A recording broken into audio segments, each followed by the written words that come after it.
What up, y'all? Y'all know what it is. Street Knowledge Podcast coming to you once again. It's your brother, your boy, your homeboy, Big Bootsie, the official Street Knowledge Information, whatever you want to call it. I got something good for y'all, man. I really do, man. Y'all know how I come. I keep it legendary, man, at all time as much as possible, man. So I got a great guest for y'all. We're going to see what he got going on. He been rocking this world. He been rocking his craft. He been rocking his music for years, and he's still relevant in this game today. We about to see what's going on. I see.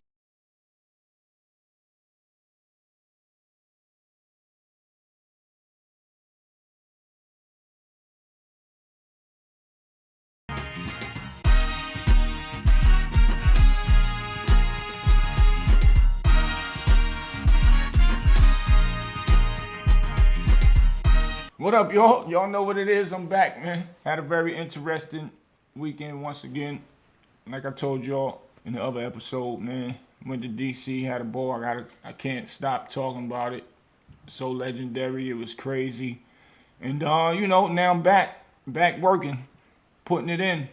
Got to get this work in, man. And I want to bring y'all a lot of, like I said, legendary stuff and informative information for the kids out there that look up to these type of guys. And I want to bring guys on to my podcast where the kids can look up to, and give informative information to the grown-ups too that might need to know something and learn something. We don't know everything. We learn something new every day, man. But I got one of the hottest guys from Harlem, and this is my brother McGruff. What up, Gruffy? Yo, what up, big bucks? You already know, bro. What's up, family? Oh man. Same old bucks. Yes, sir. Right, I've been waiting for this interview, man. I've been saving it. That's why I hit you up, because I wanted to get everything together. You know what I'm saying, with the podcast. COVID slacked us up a little bit, but we coming back, and Exactly. and now I get a chance to talk to my brother right here live in public in front of everybody, man. What's good, man? Know. What you got going on up there, bro? You already know we working and shit. Me and Spit got some joint. We got the We the Zone thing popping off. Right. We just did a little joint venture with VampLife, VampLife / Empire. So we got a little things going on. We got this single out called City Vibes. We about to draw. We did one, shot the video and all that. We just about to drop that in a minute. Who you mean? You mean Stan Spitz?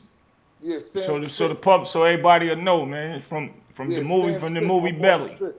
Right. Exactly, from Belly. Right. Yeah, we got the We the Zone thing popping off. That's the label. You know what I'm saying? We the Zone Inc. And we got about, like you said, we about to do some big things, man. This shit. That's a beautiful thing. Tell them who's on that single and how it came about. Y'all making that single. How it came, we been had the joint.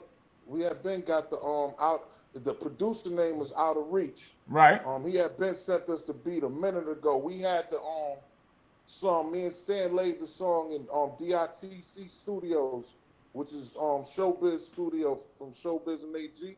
Right. And we laid the vocals down there. So we did the song, and we was like, sound good on this joint, Jim. You know what I'm saying? So we was putting it in the air. Stan, he was, he did it. It was on his job. He was texting Jim back and forth. Jim said he liked the record. So eventually he wound up sending the record. Jim sent his vocals back, and the rest was history, B. Wow. Now, that's big. See, that's real Harlem stuff right there. Like my bro Dame said, Harlem stick together, man. Jim jumped on that joint like that. That's tough, man. Yeah, he jumped on it. I listened to it. I heard it. And I'm like, wow, that's gonna be a big one, man. Y'all push that. Yeah. That's gonna light the city up, man. And right now is a good time to push it, because the weather gonna start getting warm. Exactly. You know what I'm saying? That's something for them to wash their cars to, work out to in the mornings and stuff like that. Big facts, man. So y'all working on something with Empire with him? Yeah, we got a little distribution deal, you know. We going through VampLife, through Empire Low. We the Zone, VampLife, Empire. You know how that go. Right, You know, facts. it's Joint all good. venture. Exactly. That's big. To That's make it big. make sense. You know. Yeah, I'm loving that, Now we man. got do our part. You know what I'm Who? saying? I said now we got do our part right now. You know. Oh, okay. Facts. Facts. So, yo, let them know who her McGruff is. Because You know. it's people that know my brother, but it's these younger cats that don't. And let them know, you know, where you come from. And, you know, what started you doing your music thing. Okay, yeah, well, I'm from Harlem. Right? You Harlemite, we from Harlem. You know, Harlem is real small, but it's real big. It make Facts. a lot of noise. Nigga, Facts. people don't know Harlem is just a little spot in Manhattan. You Yes. know what I'm saying? For the record, now I mean, we not Harlem is just a look from, I say from 155th to 110th, from the east to the, you know what I'm saying? East to the west. Right. I consider that Harlem. You know what I'm saying? Right. So that's just a small portion of Manhattan, which is the borough. But when you say Harlem, you know, the Harlem ring bells. You know what I mean? Niggas don't All even day say long. Manhattan. Niggas be like, yo, Harlem. You know what I'm saying? Yes. But no disrespect to the Lower East Side and all that. Well, you know what I'm saying? But Harlem is Harlem, though. Right. You know. So, And that's where I was raised at. You know me. I came up. Me and Big L grew up. right. Cam, Bass. You know what I mean? Right. And a host of other MCs and other people who came out of Harlem too, as well. What was gonna be the name of the group you and Mason, Cameron, and Big L was doing? And God Bless the Dead, Bloodshed, and how that came about? That came about like, we was, coming up on the block first. Cam and Mace wasn't rapping at first. You know what I'm saying? Like that. It was just L was the one. You know what I'm saying? Everybody was basically following L path. They came on later, Then when it finally clicked, we start doing a little mixtapes, things of that nature. Right. And we had the NFL thing going on, which is we as a crew, they had the same gang. Back in the days it was crews and stuff. So Yeah. let's do that era right there. Yeah. But we clicked, like basically how I what you call it, I got on. I was L hype man. Right. I was in the streets, you know what Right. I'm saying? Facts. And I seen the opportunity. I'm like, damn, L got a deal. This is crazy. Right. So you know what I'm saying? I'm like, yo, it's really real.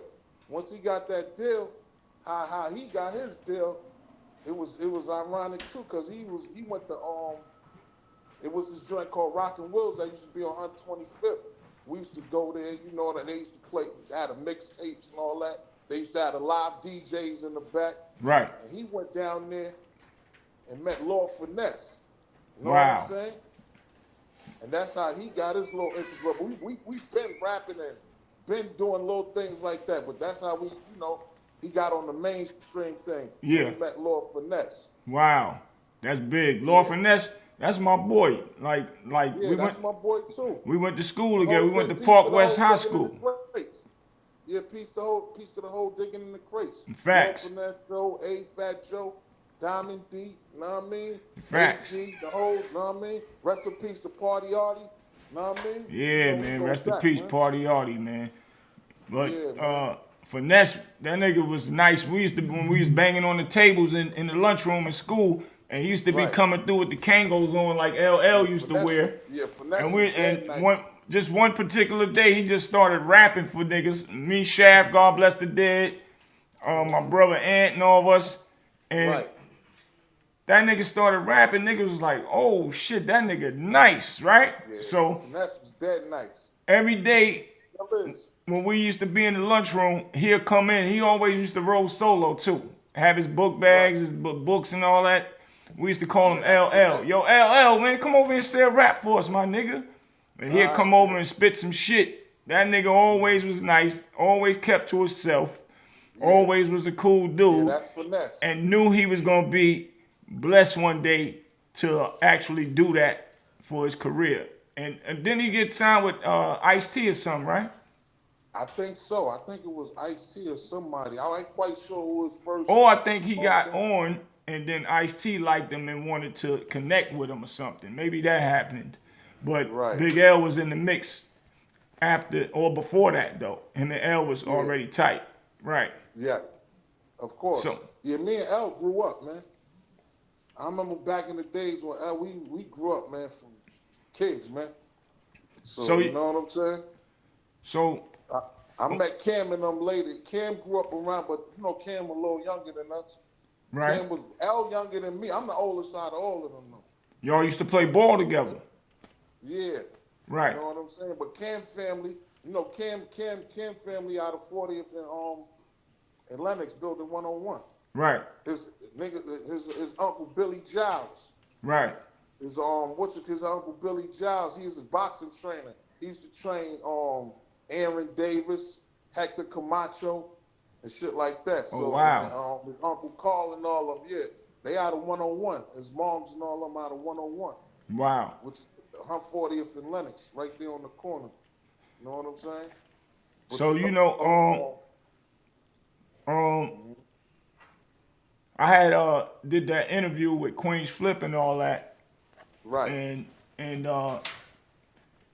was speaking about, you know, as far as where Cam stayed at, but he reminded me I was down south, you know what I'm saying, while he Right. was on 40th Street, you know what I'm saying, and Right. Dame called me like, cause the streets was in an uproar, like as if Cam was mad at me and all that. So I called Right. Cam. But Cam grew up on the east side too, but like his family from the north, you know what I'm saying? Facts. He grew up really on the east side with his grandmother. Facts. But, you know, family, you know, his mother was living on 40th, so he did spend some time in 101. Right. You know what I'm saying? Facts. But He grew up explained that to me. on the east side, 1199. No doubt. You know what I'm saying? So, you know, y'all in that wild ass block, Right. 139th, and you know, by the way of 140th and Lenox as well. You know what I'm the saying? Park, man. Everybody, 139, 140, the same thing. It's the same block. Facts. Yeah. I try to tell people that all the time. Everybody used to come. Once you come in the park or whatever, you know what I mean? You on 139, you on 140 or so. Bottom you know what I mean? fucking line. That park is really what connected y'all block, man. Y'all blocks. Exactly. That's deep. That's deep. So get the world something about Big Brother Lee, Big L's big brother, man. How, you know, give us some Big Lee. acknowledgement Big Lee. about Big Brother Lee, because if you was with Big L, then that was your big brother too. Yeah, of course. Now, Big Lee was a good dude, man. Like, I ain't got nothing. He's doing what he do. Facts. He's an enforcer. Facts. He is active out there, know what I'm saying? Facts. But for the most part, Big Lee was a good dude. man. That's what I wanted to get out He did there. a lot. He was misunderstood. If you ain't know him, then you'll probably be like, damn, why this nigga, know what I mean? But Right. once you know him, you'll find out that he is one of the coolest dudes. You know what I'm saying? So That be a lot of our problems to stick, because we'll see somebody be like, for no reason, I don't like that nigga, but Right. you don't even know why you don't like him. Right. Because he looked like he Right. always looking like, you know what I'm saying? So we always do that to niggas, you know what Right. I'm saying? Like, but once you meet a nigga and find out a nigga character, then you be like, oh man, this nigga's a good nigga's a cool It nigga. I was could've went bugging. left. It could have went left if I know what I'm saying. But Right. sometimes you just gotta meet a nigga and see who a nigga is for yourself and make your own judgment. So when a nigga be telling me about certain people, individuals, nigga be like, yo, this nigga was this nigga was that. I be like, all right, well, I meet a nigga or whatever. I go off my judgment. I don't Yes. know, just because he did that to you or did that to that don't mean he gonna do that to me or Yes. whatever. So I don't know your relationship or whatever with, you know, that's how I judge. That's people, real. bro. You know Exactly. what I'm saying? Yes. I never go by another nigga be like, yo, that nigga's a sucker. That nigga, I don't do that. I make my own judgment. You know what I'm saying? But for the most part, he is a good dude, man. That's You know that. what I'm saying? And see, that's how I want people to understand and that's how I want his legacy to be perceived, you know what I'm saying? Or well understood and well recognized that he was a good dude. Because Big L always talked about him and that which made him popular to the culture. You know what I'm saying? So that's... He was about his business, though. So, everybody know that part. Facts. Everybody know that part. Another thing, right? So the Big L movie that they're trying to put together, the biopic, you know, homie, you know, been calling me and me and him been talking and been trying to get things together. I see you was working with him. You put your son in there actually playing the role of you. My son played me in the joint. Right. That's big. No, you know, and, you know, I hear he been just having, the guy who's actually trying to film it been having problems with the with the family, with the estate. It's a lot. It's a lot of things going on. That's why I don't even, you know, I'm there. I'm always gonna be there. That's my boy L. I love him to death. Rest in peace, L. I'm always gonna be there, but it's a lot. I don't like to get in that little Facts. That helm with the family business or whatever. Facts. So neutral. I play the back. You want to be neutral. I ain't in that. If they call you, then you coming. The family call you, you coming. That's exactly. Y'all gotta get that straight between y'all. Like I ain't got nothing to do with that. I'm here for the support of my boy, man. Right. That's it. You know what I'm saying? And that's what I was saying. Like, damn, I hope they can get that together. Cause actually, what I seen y'all filming. That's long overdue, bro. Yes, it's long overdue. It's time for my boy. Like Tupac got his, Biggie got his. He's a Tupac, Biggie individual from Harlem. You know what I'm saying? Exactly. And we need to get that right and have it actually done and presented the correct way for our brother. Exactly. You know what I'm saying? Because what y'all actually, the pilot that y'all did put together thus far, it looked real good to me. Even if it might need to be on another bigger level, bigger scale. It can happen, but you know, the state would have to, you know, see that it'll be beneficial. So I don't know neither. I'm just asking, you know what I'm saying? But you know basically that's basically what's going on with that situation. It's a little family dispute over the rights and this, that, and the third, but you know, everything is what you call it. Right. Everything is, you know, is in the air right now, but you know, no doubt, man, get that done, man. Yeah, we gotta make that happen, man. That definitely. Whatever I could do, if you ever talk to them, whatever, if they need me to do something, man, I can't wait to participate too. For real. Right. And so, speaking of Big L,